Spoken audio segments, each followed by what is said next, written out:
మీరు బ్యాంకు నుండి లోన్ తీసుకున్నారా? ఈఎంఐ అనేది సమయానికి పే చేయలేని పక్షంలో బ్యాంక్ నుండి కానీ లేదా బ్యాంక్ స్టాఫ్ మీ ఇంటి వద్ద వరకు వచ్చి మిమ్మల్ని ఇబ్బంది పెడుతున్నారా? అయితే ఈ గుడ్ న్యూస్ మీకోసమే. ఈ వీడియో చివరి వరకు చూడండి. అలాంటి ప్రాబ్లమ్స్ ఎలా బయటపడవచ్చో మీకు తెలుస్తుంది. This is Satya Gumapu. Welcome to Telugu finance TV. మనందరికీ తెలిసిన విషయమే, మన లోన్స్ తీసుకుని ఆ ఈఎంఐస్ అనేది సమయానికి పే చేయని పక్షంలో బ్యాంక్ వారు మెసేజ్లు పెడుతూ ఉంటారు, పెనాల్టీలు వేస్తూ ఉంటారు. తర్వాత ఆ లోన్స్ రికవరీ ఏజెంట్స్ని ఇంటికి పంపించి మనల్ని ఇబ్బంది పెట్టిస్తూ ఉంటారు. మీలో ఎవరైనా లోన్స్ తీసుకుని ఇలాంటి ప్రాబ్లమ్స్ కనుక ఫేస్ చేస్తే కనుక ఆర్బీఐ మీకోసం ఒక శుభవార్త అయితే ఇచ్చింది. అదేంటంటే, బ్యాంక్స్ అనేవి ఎవరైతే కనుక లోన్ ఈఎంఐస్ టైం కట్టలేకపోతున్నారో తమ యొక్క ఆదాయాన్ని పెంచుకునే పాలసీస్లో భాగంగా పెనాల్టీ రూపంలో మీ దగ్గర డబ్బులు అనేది ఎక్స్ట్రా కలెక్ట్ చేయడం జరుగుతుంది.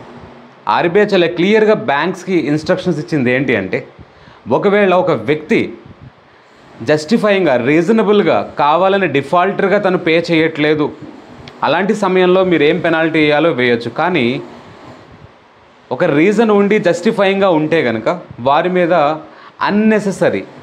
అనవసరమైన పెనాల్టీలు వేయొద్దు. అంటే బ్యాంక్స్ తమ యొక్క ఆదాయాన్ని పెంచుకునే విధంలో ఎటువంటి పెనాల్టీస్ వేయొద్దని క్లియర్గా ఆర్డర్స్ చేయడం జరిగింది.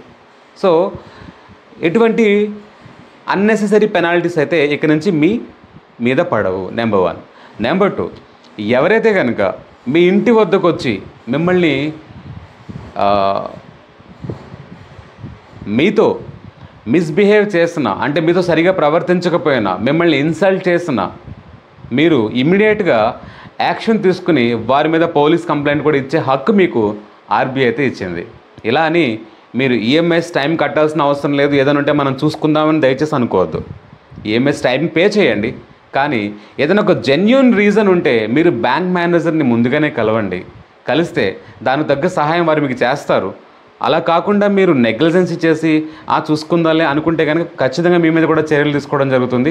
కానీ ఒక జెన్యూన్ ప్రాబ్లంతో కనుక మీరు స్టక్ అయి ఉంటే కనుక డెఫినెట్గా మీకు ప్రభుత్వం అయితే సహాయం చేయబోతుంది. సో గైస్, ఈ ఇన్ఫర్మేషన్ మీకు ఎలా అనిపించింది? మీ అభిప్రాయం ఏంటో కమెంట్లో తెలియపరచండి. ఇలాంటి మరెన్నో వాల్యుబుల్ వీడియోస్ కోసం stay tuned to Telugu finance TV. Signing off, Satya Gumapu.